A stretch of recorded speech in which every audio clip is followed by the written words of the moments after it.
Welcome back to the channel on Hacker Hangouts in the morning, and we're talking about winging it, but we haven't wung it. Winged it? What is? I don't know what the proper vernacular is. I, Is it I I do not know. wing, Wanged it. There we go. winged it? We are not winging the stream this time because we totally have many topics to talk about and didn't just make up it on the spot. With that though, we already have like a response. I love it. Braden, I love you because he immediately goes, here is a response that you need to put in stream and it can't be seen. So maybe looking way over here. Don't feel guilty if you don't know what you want to do in life. The most interesting people I know didn't know at 22 what they wanted to do with their lives. Some of the most interesting 40-year-olds I know still don't. Mary Smitch. So I was kind of the opposite. Like I thought I knew what I wanted to do at 22, and then I got slapped in the face with the infuriating reality of the systems we have created for ourselves. I want to say I've always been a planner. Like I've been able to adjust, but I had a plan where I'm like, I want to be a CISO. I want to be a CISO. So, but first, before I get to the CISO, I want to be a pen tester. I just want to geek out. And actually, I'm going to correct that. I always wanted to be a pen tester, we'll say. I always wanted to be security testing. Actually, that's not even true. First year of college, I had no idea what I wanted to do. And then my father was like, you're an idiot in the most loving way possible, going like, you very much enjoy this. Like you've been hacking video games.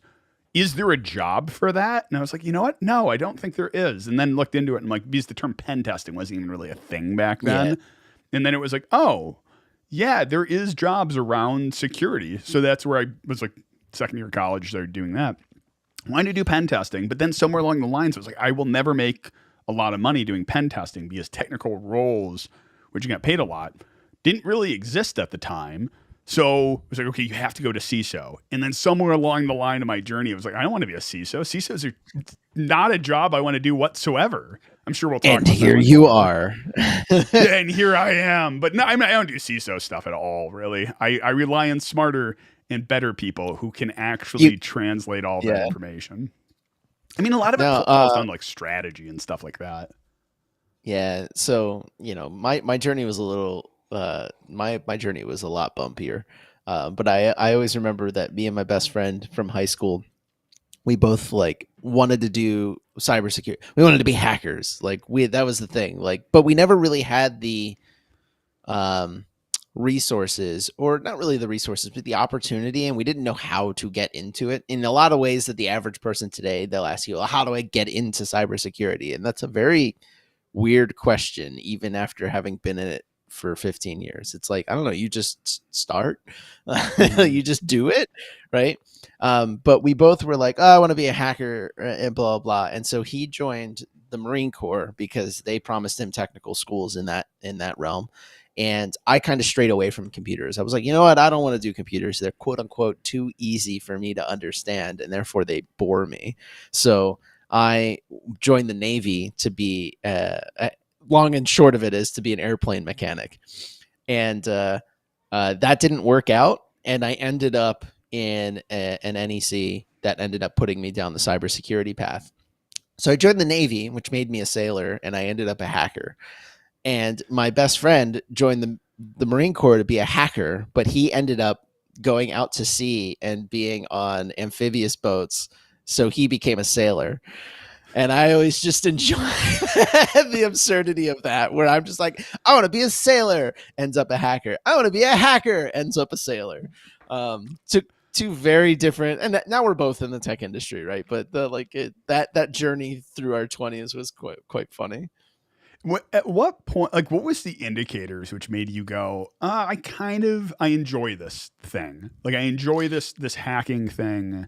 Again, like, just like when you say, like, I want to go into cybersecurity, like, what does that mean? Because this field's ginormous, and then where do I want to be a hacker? What does that mean? But, like, when you actually said, I want to turn my career into doing, we'll call it the hacking thing. Yeah. So there were two moments. One, I dislocated my shoulder and I got disqualified from flight duty. And I was sitting down reading it's called the Blue Book, but basically the Navy Sailors Manual, where they go through all the jobs and they kind of explain everything a sailor needs to know about all the different jobs in the Navy. And I realized that I had to pick a new job because I couldn't be on airplanes anymore. And I had this freak out moment of, I don't want to be on boats. Why did I join the Navy? I was flipping through really, really hard. And then I found out that, actually, there's this cryptologic technician networks, which I don't know if it still exists anymore. They had this whole thing. I don't want to get into Navy terminology, but like that job still exists, but what they call it might be a little different.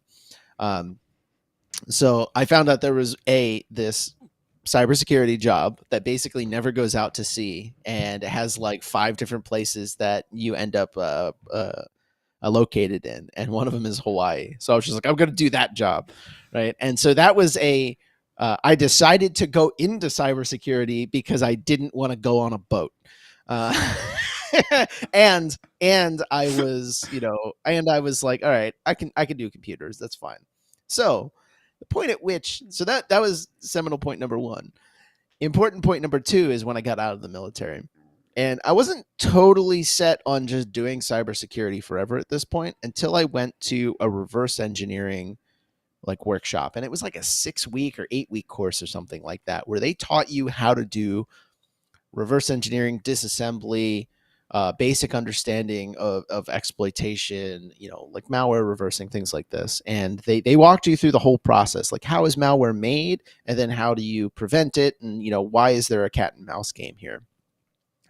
And I remember we were on like week 6, and we're sitting there, and I'm staring at a disassembly, and I get it's like we're doing some over the wire challenges or something like that, and I get a payload to work, and I pop a shell, and it's like a flag went off in my head. I was just like, this is the shit I need to be doing, because for the past 6 weeks, this has not felt like work. And it's not like the job is always going to be like this, but like it was so not easy. It was easy for me to get in the zone and focus on what I was doing. And if I could get paid to do this, then I'll just be set, right? I'll be happy. I'll be good to go. And that was the point. So the funny portion of this story is the fact that the Navy sends you to courses like this typically in exchange for you extending for a certain amount of time. Well, they didn't make me extend, and I had like a year and a half left on my contract. And so in the middle of that course, I think I was like halfway through, I had to make a decision as to whether or not I intended to separate or if I intended to separate or if I intended to re-enlist. And I put in an intends to separate package. And at the time, this was a big deal because you can't take it back. If you put in an intends to separate package, there's no coming back. They put you down in the system as getting out of the military, and that's it. You can't get a re-enlistment package after that. They just mark you out of the system. I think it's changed since then, but I did that in the middle of that class, and my commander was like freaking out on me. He's like, what the hell? Blah, blah, blah. And I was just like, I learned that I need to be an engineer and not a sailor. Because if I stay in the military, I will be a sailor for my career, not an engineer. And I need to be an engineer. And that was the day I decided I'm going to go to college. I'm going to get my CS degrees, and then I'm going to go be a hacker, be a professional hacker. So that's kind of like how I decided to get into it. How about you? For me, it was kind of a natural progression of, I don't know why. Again, I look at my first year of college where it was like, my wife and I met up at a camp, and we're heavily involved in the camp. We love the camp. Like there's a family camp and kids camps and things like that. And I got involved helping run the kids camp, specifically the boys camp, which is just like amazing in and of itself. Like kids, like 8 to 12 years old, like the 8-year-olds, like again, haven't like matured enough at that point. Like the 11-year-olds who I helped with, freaking amazing because we play capture the flag all the time. And like, there is something about being like, again, at that point, I'm like 305 pounds. I was a big boy. I've lost weight since then.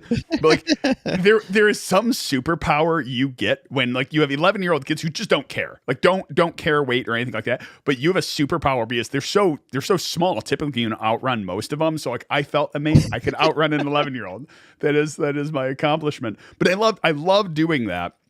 So I wanted to do something with youth my first year of college. And my father, like, we talked about it, and he brought up a couple good points, which was, is that really what you want to do? And we talked about, like, we'll say, like, what type of job that is. Like, he goes, it's not the fun stuff that you're doing right now. It's a lot of, like, emotional heartache stuff, like real problems that you're going to have to deal with. He's like, or you could continue just, like, doing that for free on the side and not have to worry about. But if you go down that route, there's not money in it. And one of the things that is a motivator for me isn't that it's money, but it's that sense of accomplishment of building stuff. And even as a kid was building something, growing something, like being involved, and where that is, you are now a part of the system type of thing.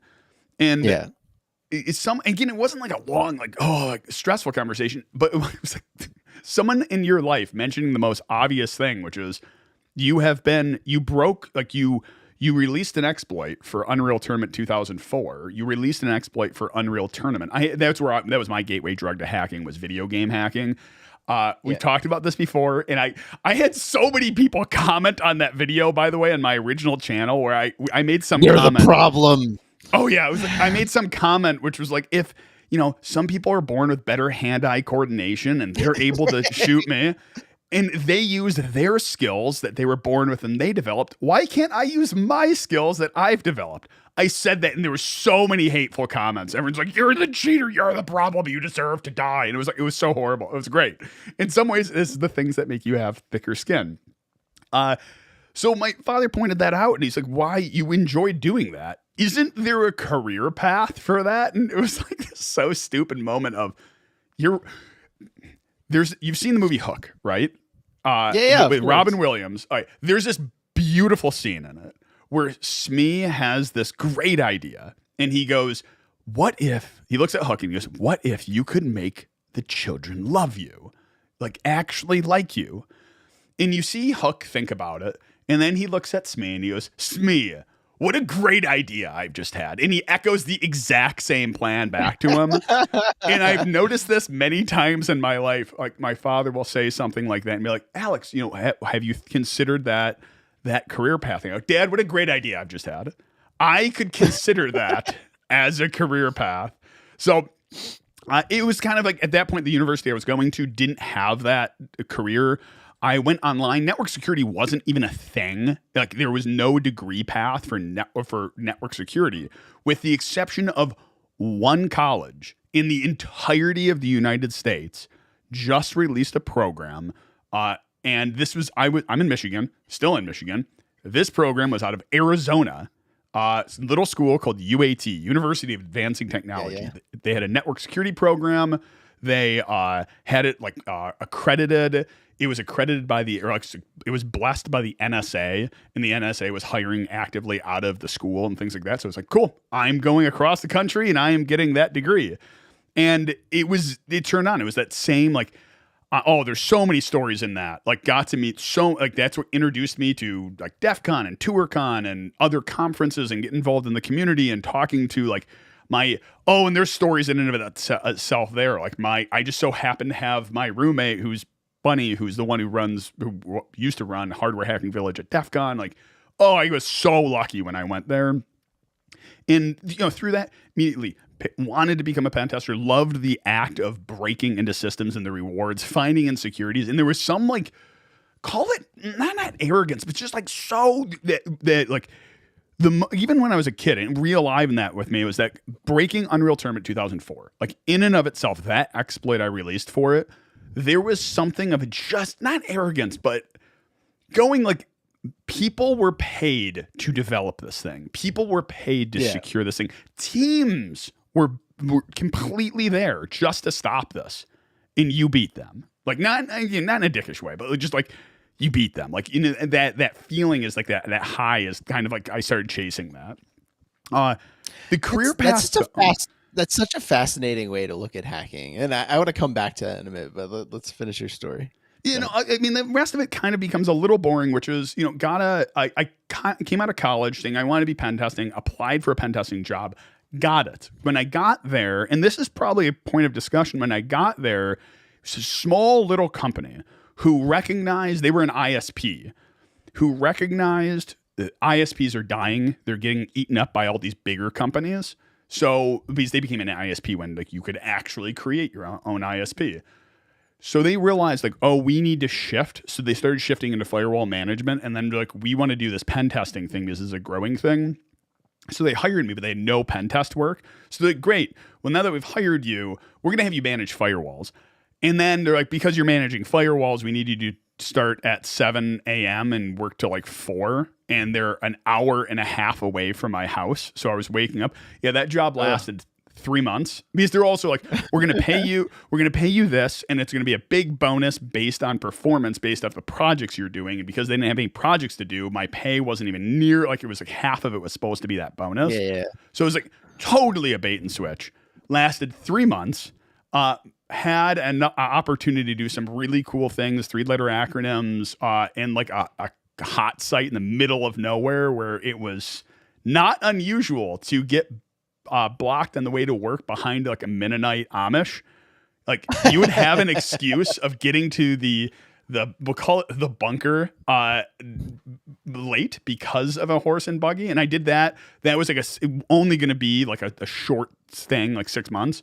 But it was that it also aligned with marriage too. Is like, I could leave that job, make enough where I'm comfortable getting married. And we did. That was, I remember that moment. We were at a restaurant with my parents, my fiance at the time, and we got the call while the pizza was delivered. And I picked up the phone, walked away, and just came back like, yep, I got the job. And both of us recognized like, we're getting married. Like, this is a thing now. So long story short, I was there 6 months, wanted to get back to Michigan, came back to Michigan, worked at General Electric. And that's kind of where I started getting this idea of like, I very much enjoy breaking all of this stuff. And I was like, oh, that's where they put it in your head where you have to become a CISO. Like, GE had no technical track. Dude, just about like, I think this is an old world way of thinking. And I'll call up my dad for a second. He always told me all throughout my career, like, oh, if you want the real money is in management, the real money is in management, the real money is in management. So that's the direction your career is going to go. And my mother has been in computer science work for 30 plus years. And now she manages, she's at like the architect management level. But we both always kind of looked at each other and chuckled, and we were like, Dad, you're adorable. That's the old world. That is not how tech works. And in fact, like, you can make quite a bit of money just being purely technical without managing people. It wasn't until... Go ahead. Oh no, it was like when I was at General Electric, they recognized that there was no technical track. And as I was like, after I'd made pretty much my decision to leave for reasons we can totally go into, they were just introducing this idea of, you had the CISO, which was had direct reports, had people going into it, was very strategy based. And then you had the chief security architect, who was on the same level as the CISO with a dotted line, where he's not your report, but that's who you're working with mostly. The CISA, no direct reports, but was an advisor to all of the other people on pretty much technical matters. You would then go and you'd help other teams, and it was still a little squishy, but the idea was that there is a C-level position for a technical track without direct reports. But yeah, same with you. The idea was you could not become, I don't want to say you could not move up in a company. You cannot get C-level pay without becoming a CISO. And as I learned more about the CISO position, the more I was like, I have zero want to do this, because And here's the other scary bit. Even if like you're if someone is in this, the scary bit is this: if you are very, very, very technical and you understand, we'll call it the deep magic of things, the moment you move towards management, like CISO level position, in that sense. Not all level positions, but like the CISO, on your journey there, you become this middle level manager, which is this kind of nowhere zone, which is one Yeah, big time. very easy to just get lost in. I mean, like replaced, fired, because you're not really a direct report. You'd always be fearful if you have if you only have one direct report. If you have one boss and one direct report, you are middle level management. And on the journey there, there's very little winning, I'll say, in that middle space. And So yeah. I'll say this: I actually got some really good advice, and this is from Command Code, former Darknet member, and he was pretty much running the show for a little while, right? And he was making the badges, and he's a very technical guy, but the level of where he was working was those like C-level positions, right? CISO and above, and I asked him. Where I was at in my career at the time, I was working kind of as an architect level position, which had a bunch of people that I was managing technically, but not technically managing, if that makes sense. I was managing technically, but not technically managing. They weren't my quote unquote direct reports for any, like I did not do HR paperwork for anyone. Occasionally I would be asked for input on reviews, right? But I wasn't responsible for those reviews, which is like the perfect position to be in, because that means the only thing you do is technical. But I asked him, because he had moved kind of up and out of that position. And he said, I don't really think of it as becoming less technical. I think of it as solving different problems, right? His job is to put the right people in the right rooms to understand the problem well enough to understand who can do it, who can't do it, and solve the problem at kind of a meta level. And I was like, that's a really interesting way of thinking about it.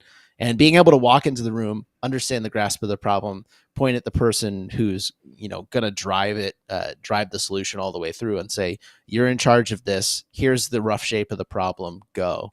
But a lot of people can't get the rough shape of the problem off the bat.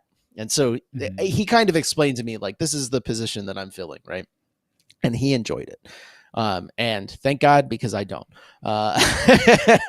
but like, thank God people exist that enjoy that level of problem solving, because I have learned very intimately in the past couple of years that I actually enjoy the technical stuff. Like every time I end up digging my hands into kernel code, I find myself losing weeks of time to just exploration and fun doing something useful versus like, oh, I need to do the meta solving of problems, which is, it just purely frustrates me. So it's again, another interesting way to look at it. Let's take a quick comment break, because I want to put a call out here. Gator said, good morning, guys. Saying hello from Scale, is it 21 in Pasadena, California, off to the conference land. Gator, make sure you find the soda machine, which has been shipped to Scale and is present. Dual D went into Discord and posted a picture of them together. So Gator already found it, and it's a beautiful thing. Soda machine is so freaking cool. Yeah, the soda machine is there. Oh, nice. Yeah, everyone's there. Cool. Yeah, awesome. For anyone who doesn't have context, I believe it was directly through NUC, but it was Dual D. NUC, which is the National Center of Upcycling. Oh, I should know it. But it's his company where it is amazing the amount of stuff Dual D has gotten dumpster diving and building these relationships. But so it's a vending machine. It's a vending machine where you go up, you put a quarter in, you push a button, and you get a printed receipt of a shell of like SSH information into the one you bought. And all the different buttons are like, Ubuntu, Kali, Red Hat. I use Arch, by the way. All of these different buttons there, would you get it and then you get the shell? Like really cool. It was at DEF CON. They've shipped it all over the place. Like it's inside is multiple servers, and it is a feat of hacking and engineering that has gone into this thing. So if you haven't seen it, like there's videos online of it, and it's very cool. So the other thing is, Balsa is also there, is my understanding, and he had a big hand in making it, right? Isn't it his? He had. So I believe it was Dual D did all the hands-on technical aspects, and Balsa wrote the PHP code, which at first I judged him for, but then I actually read through it because if they open the door, it's printed in the entire PHP code. Yep. It's all the PHP code, which spins up like the Docker images and grabs the information and then Right. moves that to the printer. So he did all the PHP code for it. That was a little bit of collaboration. Yeah. So Dual D and Balser are there. So if you guys happen to be at scale, go check it out. Otherwise, I imagine it'll be back at DEF CON for sure this year. I think Zora even did a bunch of the Dark art Tangent stuff loves and whatnot that too. Oh, it's amazing. It really is. Like, come on. It's like, you put a quarter in, you get a shell. Like, it helps people hack at DEF CON, which we've had arguments of, do people actually hack at DEF CON? This it's a trade show. I want jumping back a little bit. I think that the such good advice from Command Code, really. The one which also you have an Ember mug. We've talked about this. We're coming back to that. But the advice Command Code gave is kind of what I started internalizing during the later phases of, we'll say, GE, and then I left and did a consultant, and then joined a small consulting company before starting my own. The kicker there was I wanted to solve different problems. Like, that's the thing which we'll say that gets me off, that I enjoy doing, is talking to people, getting the problem, and then building a solution for it, handing that solution off, and having someone else run it. Like, solving some of those problems has been so much fun. But this is around the end of GE is when I recognized in order for me to grow in both salary and enjoyment and things like that, I couldn't be an overhead. And security at GE was overhead. It is. I understand people like, how can we make it into a profit center? And one of my jobs there was turning into a profit center. We worked as an internal consulting company. We would actually sell our assessments to other divisions of the company so that they would pay us, and it would be at a discount, less than they could get out in the field. And we'd show like, we're making profit because we're saving the company money. It's much easier to do as a consultant. We're like, I sold this project, I got this project, I fulfilled this project, here's how much you pay me, here's how much it is. Like, the math becomes much easier. And the moment I recognized I could be a profit center, that's all of a sudden when I tie revenue to my salary and then justify both my existence and make more money. So there's my comment on that. Like, so, kind of becoming a profit center was enjoyable to me. That's so weird. Really? You're like, like becoming a profit center was enjoyable to me is a very weird sentence. Well, I mean, there's an ability. There are a bunch of jokes that I am not making right now because we're on YouTube. I just think I don't know. For me, there was it's keeping score a little bit. I mean, it's probably so not a healthy thing. In some ways, probably what makes me good at it. But being able to evaluate, oh goodness, I'm going to say like my worth, but being able to say like, here is what my hands have wrought. I just feel like I may just hold up my hands like this, of being able to point to, this is the profit I'm making through my effort. And I don't know, having a little bit of arrogance about that. So let's tie this back to the theme, the winging it, the art of figuring out your career as you go. Like, I feel like there's a lot of luck involved, for sure, as to probably where you are, but definitely where I am, because there's, my family has a saying, there's Greg luck, there's Gowrie luck, if you will. I always happen to be in the right place at the right time with the right opportunities popping up. And I'm not sure how much I agree with it. There is a sense of that. But there is this idea of, for every one of you and me who has made it their career and found success, there's probably quite a few people that haven't, right? And out of no fault of their own, but there's this idea of, did we just get lucky? Did we just have the right opportunities made available to us? That we socioeconomic background of our families. Yes. I'll granted, like there's luck involved there. For sure. But when it comes to opportunities and being ready for them, there's an old saying that I forget who actually said it to me at some point. But everyone's heard the phrase, follow your passion, right? Because then you'll be happy. Mm-hmm. I'm not sure I agree with that statement. I heard a alternate statement, follow your effort, because ultimately that's what you're going to find you're passionate about. So, for example, I am quote unquote passionate about music, but how passionate am I? Right? I don't practice it 8 hours a day. I have friends that do, that make that entire career, that make it their entire career. And I can look at the problem in front of me and recognize, if I wanted to do that, what it would require of me. And I don't find enjoyment in that process of evolving my skill in that area. But I look at the same type of problem on the computer and like, oh, there's a new subsystem of the kernel that I need to understand. And really to understand it, I need to read this 700-page specification. And I sit and I go, yeah, this will be a good couple of weeks. Like, and I'll just start reading a 700-page specification from top to bottom with no like direct goal in theory, just to enrich myself of how is this system constructed. And I don't view that necessarily as effort. I view that as being privileged enough to be paid to learn something. And all of a sudden, like I remembered, a few years back, I was doing that reading of a new specification. And I had this moment of, oh, this is what people mean by follow your effort, because this is effort from the outside. People would look at this and be like, I don't understand how you could sit down and just read a technical manual and get enjoyment out of it. Like I read the kernel performance book recently. That thing's like 900 pages. And I got like halfway through it in 2 weeks. And I was like, this is actually one of the most useful books I've ever read in my life. And it's enjoyable. And I was explaining one of the problems to my wife, and she's just like, I don't understand how you find enjoyment in such things. Like that is so esoteric. And I'm like, well, it's not really effort. Like it's like everything. There's a pleasure center in my brain for reading technical manuals, because it's like learning the system and learning how you can make use of the system and getting a better understanding of it. There's satisfaction in that.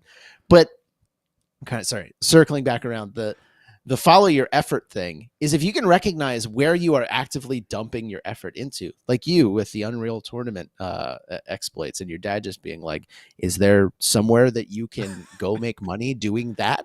Because you're putting a lot of effort into it. And you probably at the time were like, I didn't really put effort into it. I was just dorking around, and this is like effectively playing, right? Mm-hmm. Like I'm playing the game by hacking the game to an extent. Mm-hmm. That would be the thing. When those opportunities come along that fit what you've been dumping your effort into, you're ready to just pounce on them. But you do have to recognize where those opportunities and where your effort has been focused. And so I don't know. I've come to like just accept the quote unquote Gowrie luck of it all, of bumbling through. It was just for funsies, yeah. The bumbling through my career. I haven't really had like a 5-year plan. In fact, I think people who have like 2 to 5 year plans are short-sighted, because so much can change in 2 years. Like I can change, what I value can change in 2 years. If you're running a business, it's a little different. Yeah, no, so this is like, let's talk. There's like 4 things I wrote down. I'm going to talk about goal setting in a minute, because I think there is value to goal setting, not even necessarily long term, but not. I think if you're talking about like a career or this, I don't think those are great plans to have, and here's why, or great goals to have, because you can't control a lot of that. I personally, I don't like setting any goals which are dependent on someone else. Career goals, especially if you have a job, let's say like where it's not your company, like even if, in some ways, even if it is your company, there's so much you can't control. I can't control career advancement. There's any number of factors which are outside of my control. I think things that like it's YouTube. I want to hit 10,000 subscribers. You can't control that. In my mind, that's a terrible goal, because there's no control. I can control, I want to get 1 video out a week. I want to get better at editing. I want to interact with the community in ways I haven't interacted before. Like these are all things that you can control.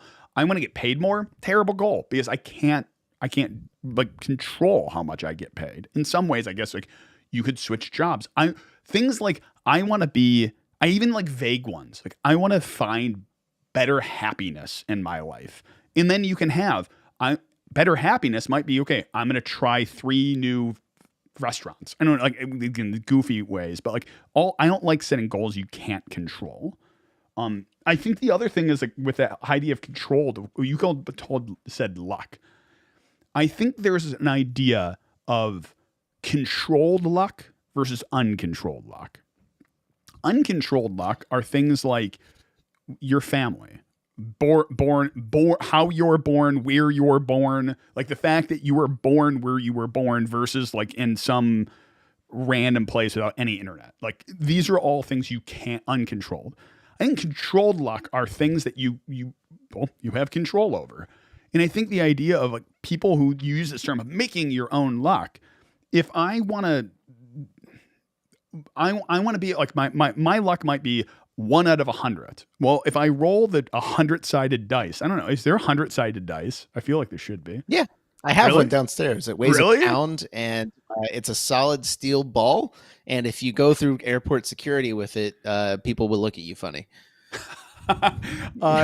Is rolling 100-sided die? Well, if I only roll it once, 1 out of 100. If I roll it 1,000 times, I'm going to hit my number. Like statistically speaking, I'm going to hit my number. And I think that's we'll call it the Gowrie luck. Right. We're going to Vegas. No. I know. We're going to Vegas. We're using your money. Yeah. I think that's the idea of expanding your increasing your ability to be lucky. And that is not in the sense of I'm not gonna send out 1 resume. I'm gonna send out 1,000 resumes. I think that's a terrible way of doing it. Like we've talked about that one before. I like the idea of controlled luck is I'm gonna put a finger on the scale and push it down. I am going to send my resume. And then to increase the ability of me getting lucky with that resume, I'm going to call the hiring manager. I'm going to reach out. I'm going to shoot an email in. I'm going to email 15 people at the company. Like, and I think that's where you start putting your finger on the scale a little bit. It's almost not even that, right? Like the thing I'll say, I've never gotten a job through random applications, so I can't speak to that process, right? I've always gotten jobs through opportunities that were made available to me through either an external person or just I happened to have the connection because I had worked through the process. Now, were there other opportunities available to me at the time? Almost certainly. And were they better opportunities? Maybe, maybe not. I have no way of actually knowing that. But I know that the opportunities I took were ones that I knew I was either going to need at that time to move forward or that looked fun. And I don't know. Like I would say I'm a serial monogamist in that sense. There's that phrase of like, yeah, once I decide I want a job at some place, then I go get the job at that place. I don't really like settle for, someone made me an offer. But I think, I don't know. I think we're similar in that phase. It's a hard way to is my goal. Oh yeah. You set yourself up like, this is going to sound weird, but like you set yourself up for a tremendous, I don't know, failing in the sense of if you disappointment. But here's the piece where it's weird is I feel every time I've set one of these goals, I've achieved it. And that's not like, oh, I'm so good. But I mean, because I'm dedicating every breath, every ounce, every effort I have to make that a reality. Do you feel that too? Yeah. Like, have you ever had that where you set a goal and didn't accomplish it? I'm not saying any goal. I'm saying like one of these, like I am going to get that job and you drive towards it. Yeah, I've always accomplished that goal. The ones where I actually wanted to and executed on it. My neighbor growing up gave me the single greatest piece of advice I've ever been given in my life is if you want something, you'll make time for it. So if you're not making time for it, you must not want it very much. Which is like, if you want to be a musician, you'll make time to practice and you'll make time to figure out how to go do gigs and do all these things, even if they're not financially beneficial to you. If that's what you really want, you will make time to make it work in between everything else. And so I find myself today as a musician, just doing the occasional gig and not really investing a ton of time or effort into getting better because I don't really want that. Right. What I want is to become a kernel developer, right? Like that's what I really want right now. So that's where all of my effort was focused. Well, I mean, And this is a little yeah, bit of the piece of like this is why I don't use the term busy. I despise the word busy, like with a dripping hatred, which I mean like the word hate, but I despise the word. I hate the word busy because there's no busy such right thing. now. No one has a Slam. monopoly. Slammed. No one has a monopoly on busyness. Like we all get the exact same number of hours in the day. Like it's that whatever we're talking about, it's that you're not prioritizing it, which is fine. It's okay to not Yeah. prioritize important things. There are times that's how we make brain rest and all of that, but so you don't have it prioritized. I mean, I think I had this whole idea of go on. Oh, I was gonna say, circling back around, have I ever set out and failed? Probably, uh, probably plenty of times, and I just forget about them and I move on, because similar to when, you know, I view my career in a lot of ways the way I view any other technical problem that is in front of me. I look at the system as it's laid out in front of me and I figure out what I can do within that system. Sometimes there are opportunities. Sometimes you have to make your own opportunities by breaking something, right? And I view that in a similar way. So like, I don't view doing talks at conferences as a way to get a job, right? I view that as, if you're passionate about it, go submit a talk and have fun with it. Will job opportunities come out of that? Yes, almost certainly. Are those jobs that you want to take? Maybe not. Like that's the thing. So I wouldn't go do conferences, and I wouldn't go do engagement in things for the sake of getting a job, because oftentimes the opportunities that will pop up are going to be opportunities you really want. But if you go do things like conferences and such, and do talks or engage in a lot of ways with the things that you're interested in, then you will find opportunities that you're like, oh, I feel lucky that this was made available to me. It's like, no, you just put yourself in the right place. Like that's Mm-hmm. like you put yourself amongst like-minded people, like-minded doing like-minded work. You will just find the opportunities that are available. It's chance and circumstance. Like, I don't know if that feels like it should be a song. Is there a song named Chance and Circumstance? But I think that's it. It's you give yourself enough chances and put yourself in the circumstances that will yield a better result. I use the example of like, gosh, you can accomplish like this is why DEF CON for me is a magical place, because you surround yourself with like-minded, passionate, like educated, smart people. Not that everyone there is that, but the people I hang around with. If you hang around with me, you're I clearly, think everyone at DEF CON you is know, great, except for the occasional outlier who needs to get banned. yes. No, it's true. It's my point. My point is like I think you surround yourself with smart people. You find yourself doing smarter things. You surround yourself with kernel developers who are incredible. You find yourself becoming a better kernel developer. You find yourself excited. This is like one of those like 101 things for like depression and whatnot. You want to be happier. Surround yourself with happy people. And I don't mean like again, depression maybe is a bad one because I can't speak, but like I dude, think there are pieces to that. It is absolutely true in a lot of ways. It is such a hack. Like you just have to like forcibly change your habits in order to put yourself in the position consistently of getting opportunities. And it feels like a cheat. I was talking about this recently. Like one of the jobs that I applied for and ultimately got, I got through connections, but I still had to go through the interview process, and I had to pass the interview process and all those things. And on the back end, I was being told like, hey, here's the interview process. Here's what we're expecting people to know, blah, blah, blah. And I did like a month of research on like, oh, if that's what they're expecting, here's a bunch of stuff I can do to prepare for those specific things. Wasn't leak code shit. It was literally like architectural information of how CPUs work, right? And it feels like a cheat because you're being afforded the background as to what the position you're applying for is, and all of those things. And so you're sitting in the interview and you just have all of the answers to their questions. It feels like you just cheated, right? You're like, oh, I knew the questions ahead of time. I prepared for the questions. But the thing is, the questions are usually talked about in a way that they're not just like, oh, tell me the frequency of this thing. It's no, okay, design this system for me. And that that that process, you can't just memorize the answer. You have to understand each piece of it because they dig into it. And so while it felt like cheating, it's like, no, I just have this knowledge now. And that's not cheating. It's just having the knowledge. But having that experience in that background feels like cheating. Well, I mean, when you say cheating, it's funny because the two things went through my head is, I think this is at the core. Maybe it's like, sure, I'm gonna say it's unique to our field. No, like the imposter syndrome we feel. I think that's part of like most people when they when they go to one of the hacking routes. They're, especially our age group now, hack the box. There's like zillions of resources. For us, it was like, at least for me, it was like connecting up to IRC, sliding an envelope, like a private message off to someone saying like, Yeah. trying to get the information, doing the secret knock, and then they're giving you crap back. And then they're like, go Google, and eventually like kind of figuring out the connections. And then you kind of get it.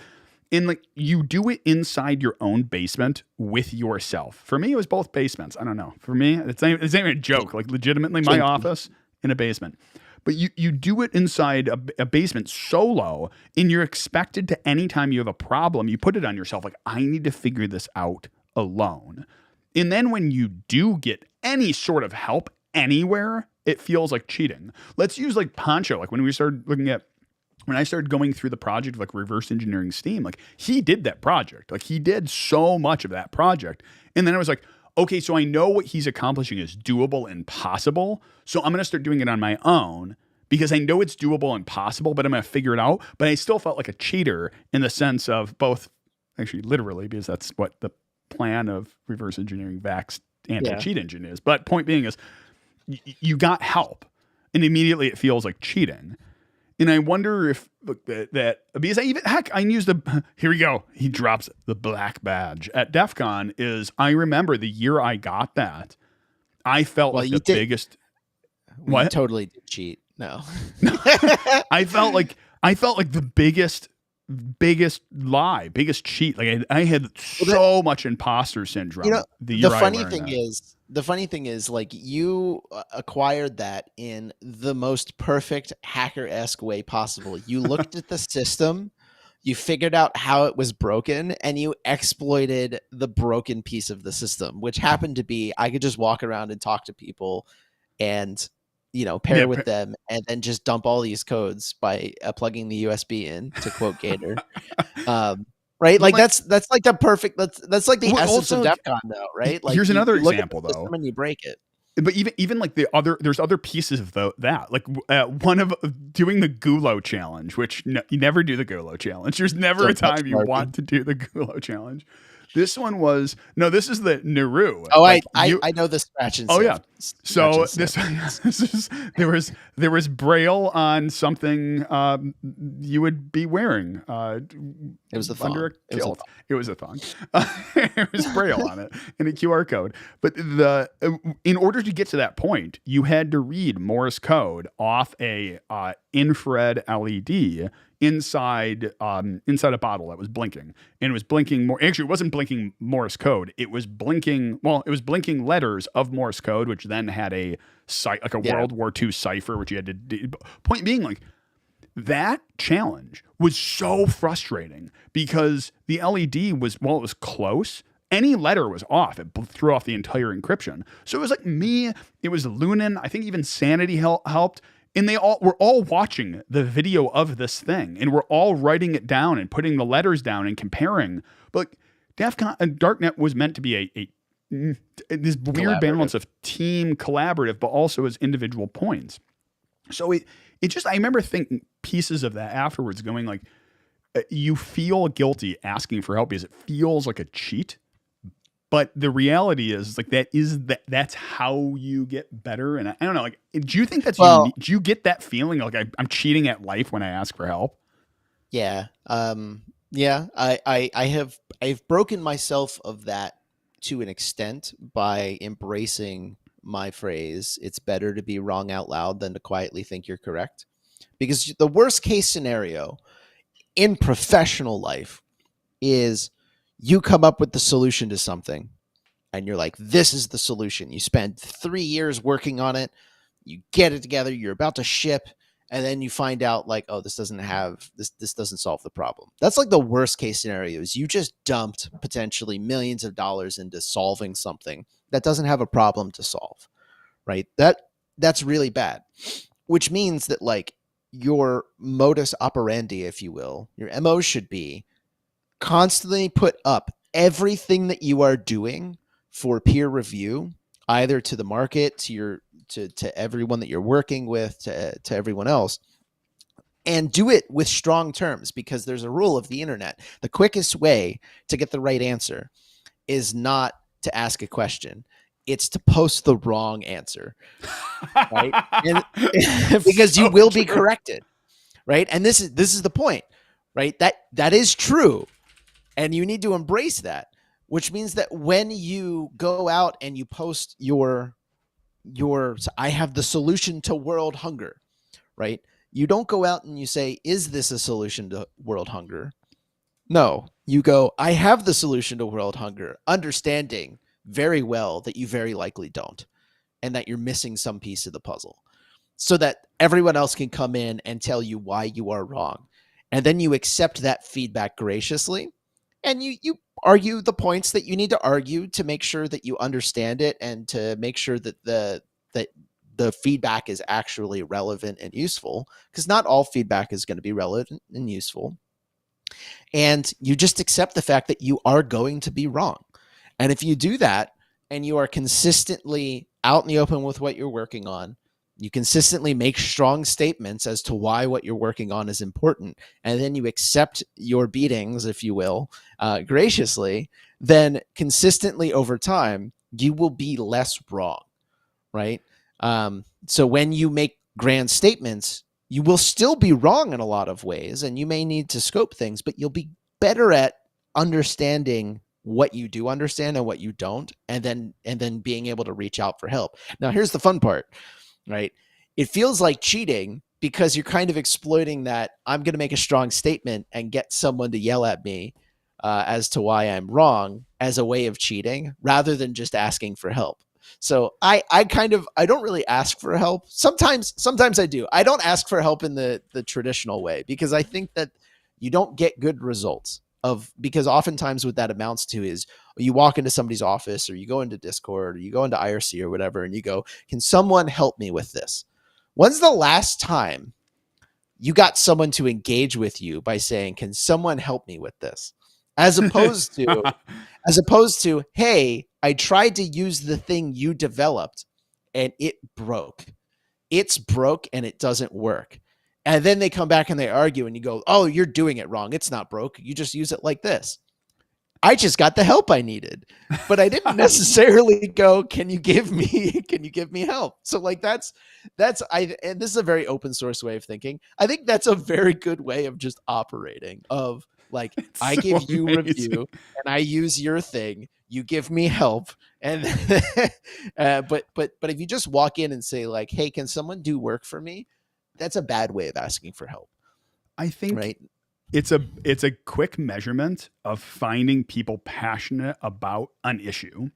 And I'll use the example of this is if you ask for help, you don't have a monopoly on busy. Everyone's busy. Hence why I don't like the term. Is if I need help, no one's going to, it's there. But as far as like, I'm going to make a statement, and I'm going to make not necessarily like a wrong statement, but I'm going to make your things broken. Immediately you get 2 or 3 people come up and say, oh, well, no, here's why you're wrong. These people love to tell other people they're wrong. I don't know, human beings. But immediately I know the 3 people who are passionate about this. Like there was there's a quote. So Mark Manson, have you ever heard of him?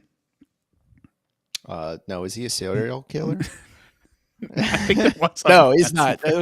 No, he's not. He is. He gives like he wrote the book Subtle Art of Not Giving an F. If you've heard of that one, yeah. I've heard of it. I've also heard mixed reviews on that book, but yeah. Oh yeah, he is very controversial. I don't agree with to state the obvious. I don't agree with everything he says. Just like pretty much anyone. Like, I feel like that's so a statement you don't need to make, but yes, there's not, he has that mixed reviews, all of that, but he made a statement was he did a 40 life lessons I know at 40. And I pull out some of them because I'm like, these are actually relevant for the stream. The person you marry is the person you fight with. And in some ways, now, again, like we've talked about this before a little bit, I get his point. Not saying that you want to have those fights, but if someone cares enough about a thing, they're going to fight for it. Just like within open source is if I make that statement like, hey, you're wrong on this, and someone cares and is passionate about that, they're going to engage in the conversation. If someone says dark roasted coffee is the best way to taste an origin of a region, then I can slap them across the face because they're wrong. Like, you can't do that. Light roast is how you pull out origin quality. Sorry, I just had this discussion with someone. But I think, like, when you mention those, it pulls out, like, the passion in someone. But it's such a great way. Like, you know me at DEF CON. Like, I want to hear people's passion. So, like, making statements is like how you pull those people out and know where they are. Like, I think it's awesome. There's another thing you mentioned, which I wanted to call out, was this idea of showing your work. There's a great book. If anyone who hasn't read it, it's a short little tiny book like you can read in one sitting, and that's not how most when people are like, you can read it in one sitting, and you're like, you get it, like, it's 10,000 pages long, and you're like, yeah, no way. This one you can't. You know what's funny? Hold on, I want to dig in on that. I think the people who read that fast are doing it wrong because. No, because it took me like weeks to read a couple hundred pages of technical manual, but at the end of it, I could recite the book to you almost, right? If I sat down and read that same book in like a week, never in a million years would I be able to retain that. So I think people who read that fast are not retaining what they need to.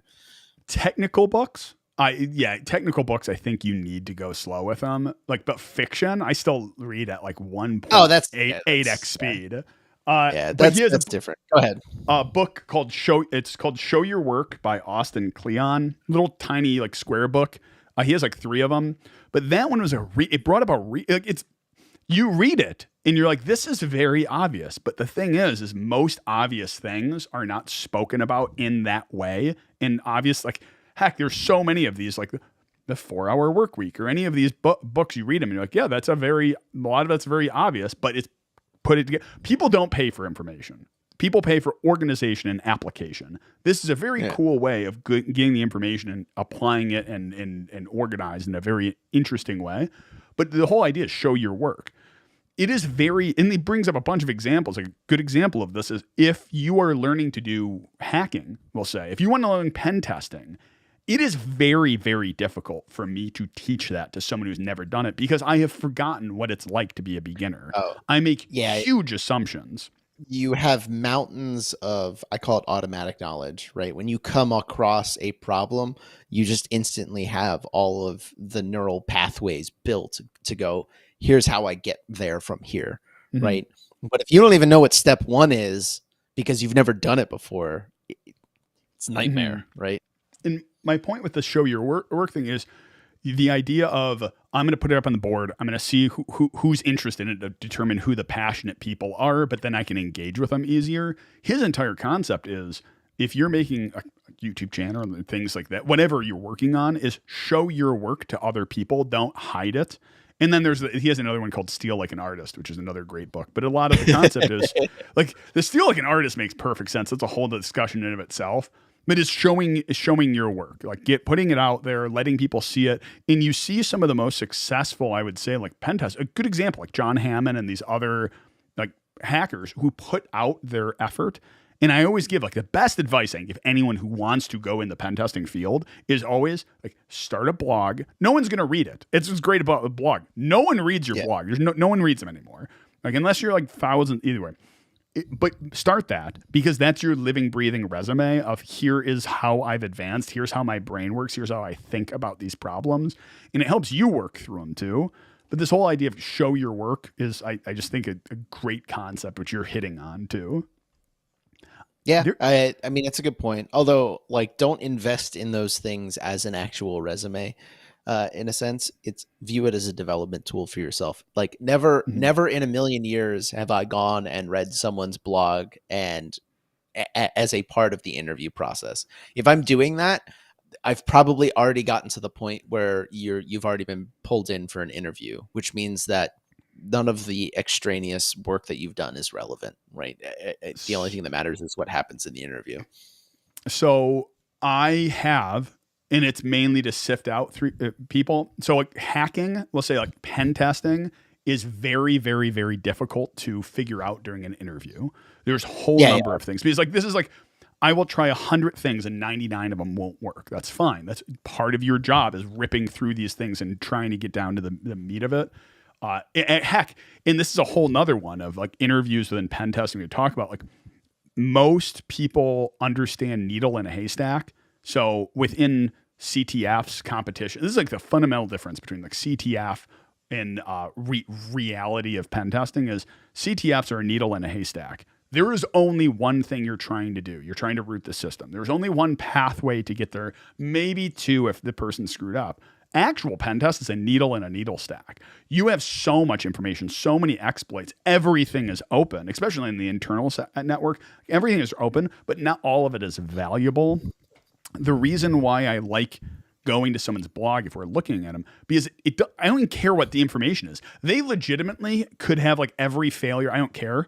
It's the fact that it shows that they are passionate about this thing, that it's overflowing. It has to come out in a blog. It has to come out in a YouTube. It has to come out in a podcast. It has to come out in a speech at DEF CON. It has to come out any number of ways.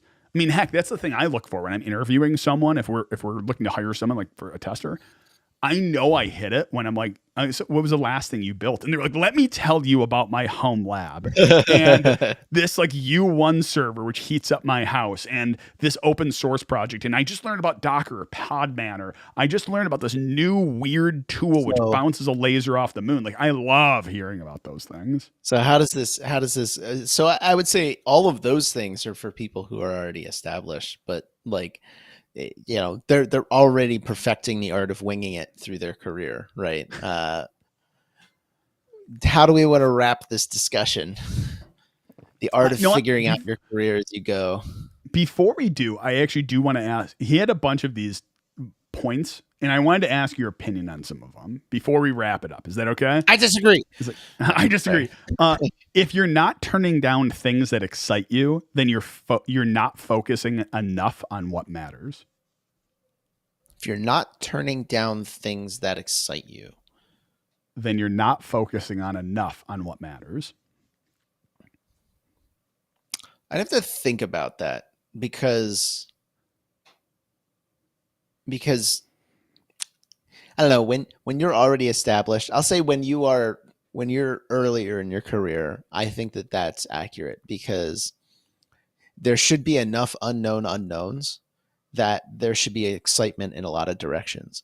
When you're established and you know, and you've built up a really solid feeling for, you know, what you're doing, I can look at a new problem and someone can say, oh, I'm really excited about this thing. And I can sit down and think about it for like an hour or two and just kind of break apart the problem into sub problems and get a good idea of what the plumbing looks like. And that just kills the excitement for me in a lot of cases, right? Where I get excited is, oh, I don't know I don't know how any of that works. And I have to sit down and read a technical manual or figure out like, what are the propositions that this new thing is claiming to provide.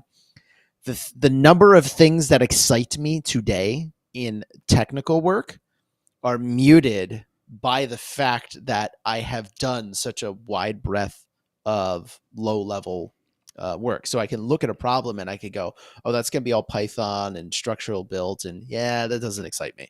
Like that type of thing. Or, oh, they're trying to optimize the Python compiler. That might excite me, but but the opportunities for doing things like that, they exist, but are not beneficial to my career. If that makes sense.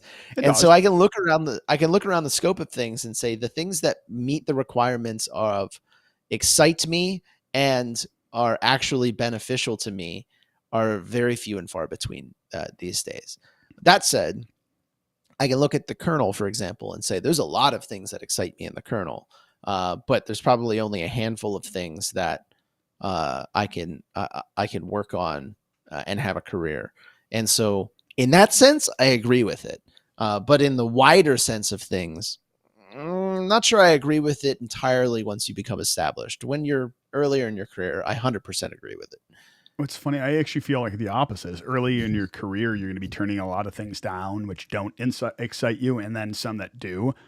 Where I feel like later in your career, I have opportunities where I can, you have that circle of kind of like what you just described. You have the circle of stuff you're good at, stuff that you actually enjoy. Heck, and even another one of things that the company can make money on me from. In that circle, I think when you're early in your career is very, very small because you don't have a lot of knowledge. You haven't really established. Your passions are all over the place, but your skill level isn't all there. And I think that circle widens as you get longer in your career. I also think that, that's a good point, is when you're earlier in your career, the number of things that can excite you are limited by what you know. And what I don't know. I think that's not true. I think like you have a giant list of things that excite you. Like you talk about any new security, everything excites you. Yeah, I like, but in the general sense of like, oh, I want to get into hacking is a giant circle of things that excite you, right? But then when you actually get into the problem, you might find that doesn't excite you at all. I mean, like lock picking. Let's use that as an example. Like that's still fun. I still enjoy doing that, but in no way will I make a career doing that. Like nor has it ever come in handy. It's funny. All these weird things, but people are like, you need one of these. Like all the things you're fed. I think it goes back to something we've talked about before. Is it feeds into the curiosity, but in no way does it benefit you in your directly in your career. Indirectly, yes. Yeah. There's three other ones, and I'm ending on one. Is I think there was a good one. Is no one is coming to save you. Was one of his advice of 40. That's just accurate. Yeah, it's just accurate. It's such a good one to embody, though. I'm gonna let's make a really depressing statement, but like nobody cares about you. Like yes, your family cares about you, your spouse cares about you, your kids care about all of those things. Everyone is to anger Silk. Everyone's too busy to think about you outside the context of actively working with you. It's the spotlight principle. Everyone has their own stuff. Like really everyone, like you think how complicated you are personally and how many thoughts go through your head. And then you recognize everyone has that exact same thing going on. This is why there's video after video of like someone walking around in a chicken suit and no one notices because they're so wrapped up in their own life. But the person in the chicken suit is like, oh my gosh, everyone is looking at me right now. The only failure is not trying. I think we easily both agree with that. The only failure? No. No. Okay, fine. No. Only failure is not trying. That's the biggest failure. I'll give it that. The biggest failure is not trying. But, and I'll say this. Only in the areas that you are passionate, right? And that you actually want to push forward, right? Like I broke one of my old music teachers. I still work with him, but not so much in a teacher sense now. He's like, you came in and you told me when you were learning the guitar, I have no intent of being a top tier guitarist. I want to play chords that I can sing over, and there will be a point where I'm just like, I'm good enough. He's like, I didn't know that was an option. I didn't know you were allowed to strive for mediocrity. And right? And so like from his perspective, right, it looks like I'm not trying. But then I show up week after week and he realizes that like, no, I'm really trying to get to this goal that I have, which is not, to him, the goal is to not try. Right. And that broke him. And then eventually he came around to realize why that is. Because this is not my job. I don't do this 8 hours a day. I don't want to be a masterful guitarist. I just want to do this as my hobby. And it was funny because he's like, that kind of broke me for a little bit. I didn't know you were allowed to do that. Like, I thought you had to try your hardest at everything that you do. And I'm like, no, dude, that's exhausting. So depends on your definition of try. Depends on what the definition of is. Kind of just broke me. I'm striving for mediocrity. Like that is my goal. Yeah, oh gosh, that's kind of incredible. Like, I mean, we've talked about this before. It's like I know that for me, like that is a struggle because you said like for engineering, you can kind of turn it off. For me, like when people go like, oh, you do hacking, it's like, no, I am a hacker. And I know it sounds so grandiose, but it's like, I can't turn that shit off. I can't turn it off. Like, think about it. I dream in code. Are you kidding me? Well, I mean, it applies to every aspect. Is like whatever I pick up, I want to learn more about it. Like, gosh, I can bring up some stupid examples. Like, heck, I bought a new travel bag, a bag to travel on, and I can tell you, I spent hours of research. You know how often I travel? Like, so not often enough to justify that, like to justify it. Same thing, cameras and things like that. But like the big one is like coffee roasting. Legitimately, I can tell you so much about coffee because I dove into it and I wanted to learn every little nuance. And I loved, this is like one of those things we talked about. Like, I don't know about you. I love being wrong. Like, I love it when you mention something and you find something like this is like blah, blah, blah, coffee, whatever it is. And someone jumps in there like, did you know blah, blah, blah? Because you just found the other person who's passionate about this. That is such a life hack that you mentioned earlier. Say something and then you found someone else who's passionate about it. Oh, I love it. I had a friend in high school, and actually I knew her for a really long time, middle school. And I remember I had a moment I was talking to her and she was going to a conference and she was getting super worried that what she was going to present was wrong up on stage. She's like, I just want to make sure I have everything right. And I don't look like an idiot. And I was just like, why do you care? Like, why do you care about being wrong? Like yes, from the perspective of your career, being right makes you look good, but being wrong gets you engagement. And in fact, being wrong should excite you because that means you get a chance to learn something new. Just like you, I love being wrong. I love when someone comes into the room and goes, "That guy's an idiot," and the response I always have is the same. I'm just like, "Oh, neat. Why? Why am I wrong? Like, please tell me." And it surprises people because I'm like, I don't care about being wrong because I know I am. In everything I do in my life, I know I am being wrong, which is like why I can make strong statements. And I just accept that people will have opinions and they will teach me why I'm wrong. So go out and be wrong. Just be wrong. Don't be evil, but be wrong. And this is probably the best place to end it, which is he has this one. I read it and I was like, that is so good. And I won't curse with it, but it's F being normal. Statistically speaking, a normal person is physically unhealthy, emotionally anxious and depressed, socially lonely, and financially in debt. So yeah, F being normal. I mean, I don't really have a strong opinion there because I'm presently wearing a kilt. So, so what's your last thoughts here? I just always appreciating the Beaker portrait you have in the background. That's my last thought. It's fantastic. It's that one. It's Statler and Waldorf Muppets. This was such. By the way, so the story of these. This is where I'm going to end it. The story of these is I was scrolling Reddit and I saw someone who kind of did one of he takes like military, like old portraits like this. And it was a Star Wars one. It was like Yoda. It was like, I like Star Wars well enough, but it's not like it's not like, woo, I want to put it in my office.